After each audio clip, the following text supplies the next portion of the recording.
Mga ka-sports, naghahanda na ang Gilas Pilipinas para sa pinakamalaking window ng FIBA Asian Qualifiers. Ang laban soon kontra Australia at New Zealand. At sa gitna ng paghahanda, ang pinakamainit na usapan, ang biggest game na posibleng paglaruan ni Kai Sotto sa Australia. This is not recap mga ka-sports, this is the preview of what could be the most historic Gilas window. Kung trip mo po ang ganitong content, pa wanna follow at pa-subscribe na din. Tara, simulan na natin. Kung maglalaro si Kai sa next window, ito ang magiging first time niyang maglaro sa Australia bilang bahagi ng Gilas na hawak ni Coach Tim Cone. Bakit big deal? Ang Australia ang pinakamalakas na team sa Oceania at isa sa top sa buong FIBA. Kung may gustong patunayan si Kai sa international scene, dito po magsisimula. Pangalawa, full expectation ni CTC. Ayon sa mga insiders, may tiwala si Coach Tim na mas mature, mas malakas at mas ready si Kai ngayon sa physicality ng Australia. Pangatlo, perfect storyline comeback plus biggest challenge. Ito ang laban na pwedeng mabigay ng bagong identity kay Kai bilang Asia's next elite center.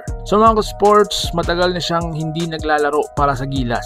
Dahil nga sa kanyang natalang injuries, schedule conflicts at physical rehab ang pinagdadaanan. Pero ngayon, napaka-healthy niya na, focus at mas fit na sa